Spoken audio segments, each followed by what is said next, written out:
気候変動がもたらす悪影響に対処するための森林と生物多様性の保全、教育、社会、経済、環境からの持続可能な開発に向けた取り組みについてご発表いただきます。ダッカ・アーサニアミッションエグゼクティブディレクターアサヌール・ラーマンさん、よろしくお願いします。Good morning again.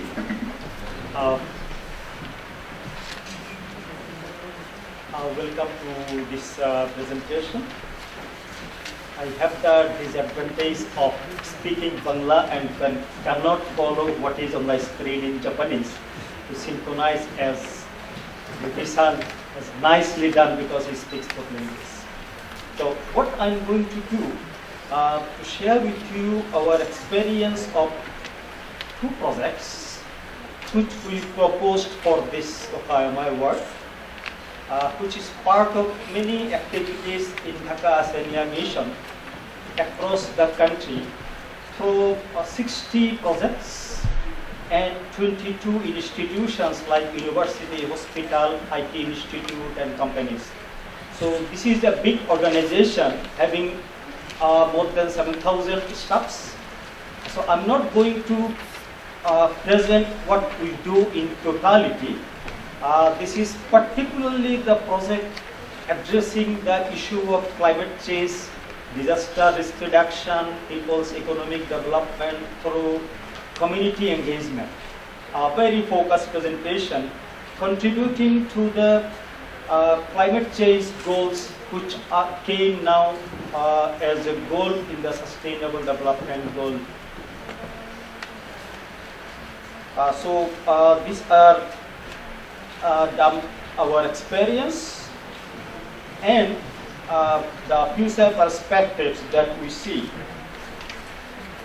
A brief about Bangladesh, which is a growing economy now. If you see the graph on the right side here, the consistency in the growth over last few years are here. So that is one context we are seeing a positive aspects in Bangladesh. The other aspect is this is a vulnerable country for disaster. You can see the areas which is in deep flood and cyclone prone area which are often affected, and one example is Sidor as a cyclone affected in the southern part of the country. So through these two projects we are addressing two districts in the southern part, what you see in the right side map.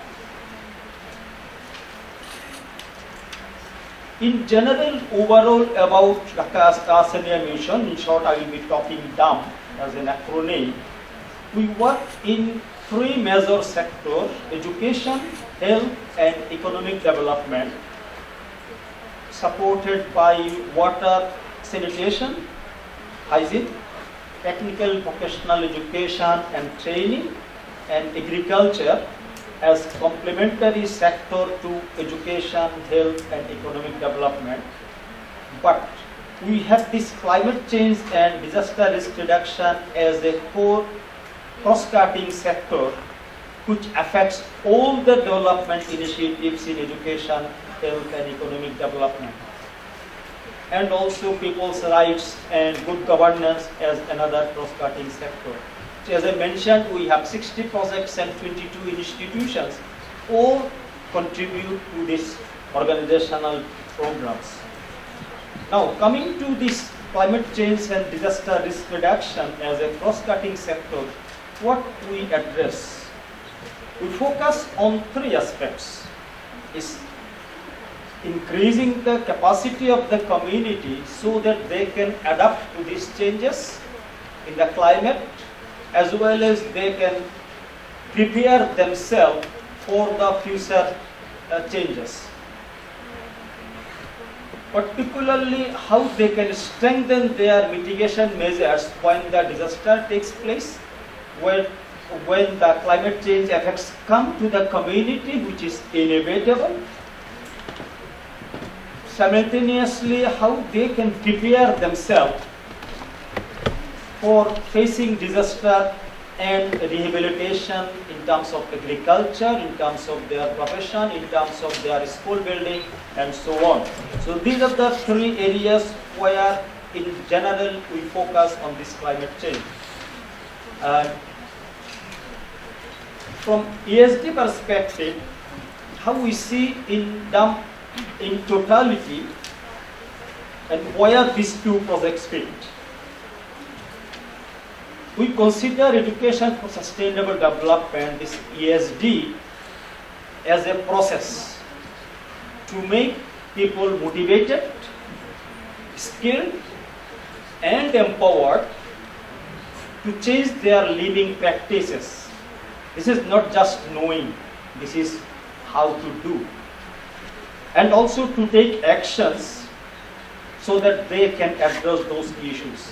So to us, in these projects, the ESD issue is biodiversity, climate change resilience to people capacity, disaster risk reduction, economic self-reliance, and preserving culture and heritage, which are comprehensively addressed in these two projects.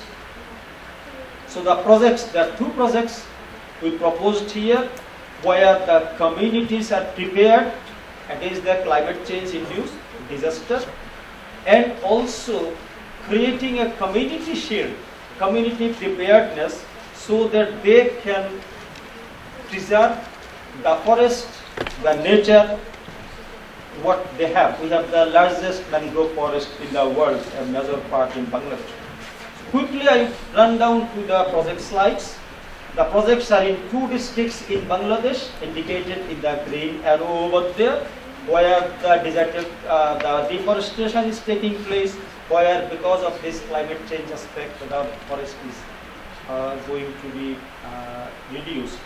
So the community actions, what they do.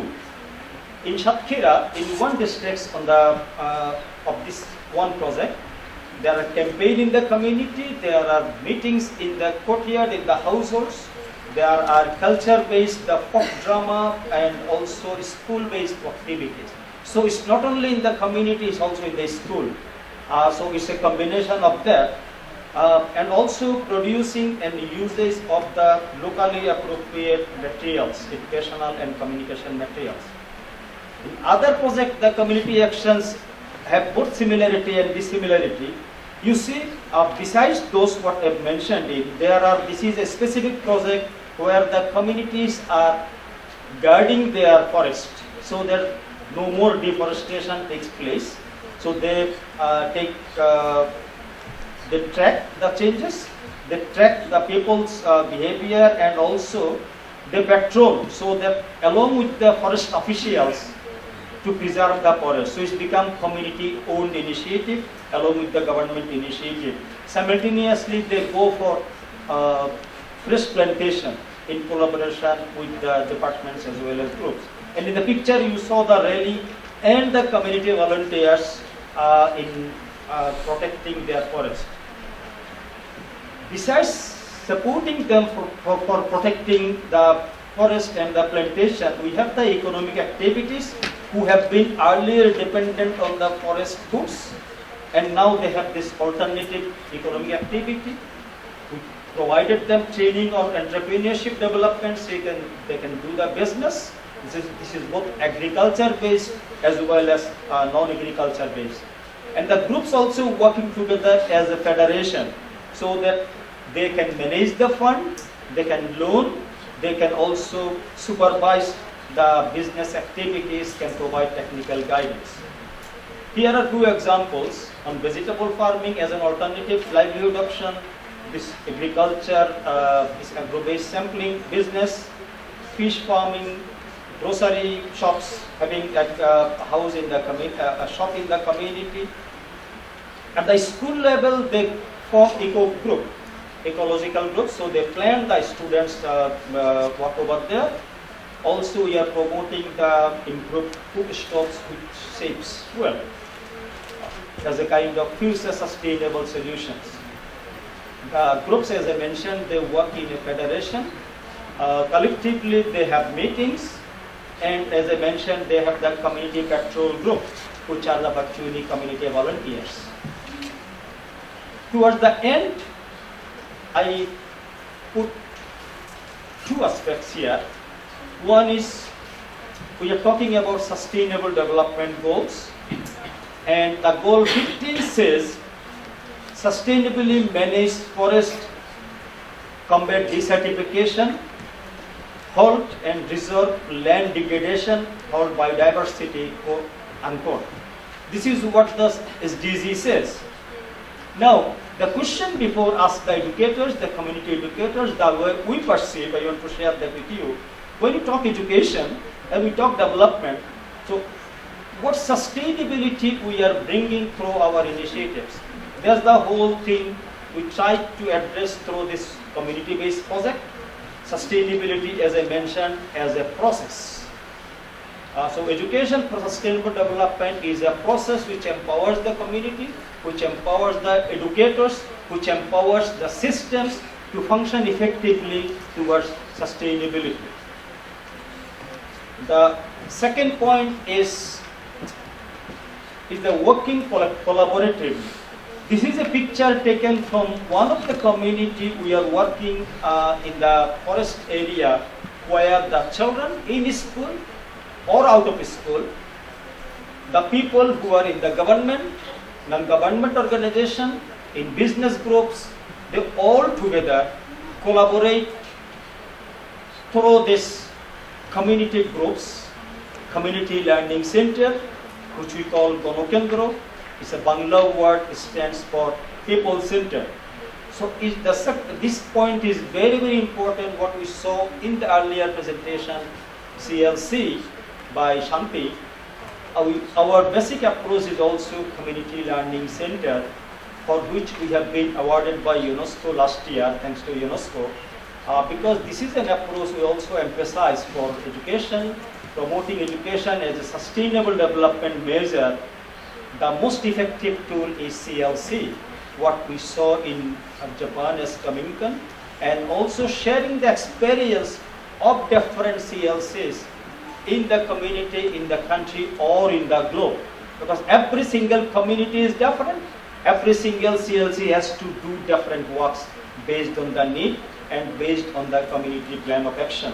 So this is the group who work in the project site, and on behalf of this group, I would like to give a big thanks to you for your patient sharing, and also to Okayama City Assembly for selecting them for its activity in the community. So the whole award is for the people because it is owned by them. So I received that on behalf of these people, and big thank you to all.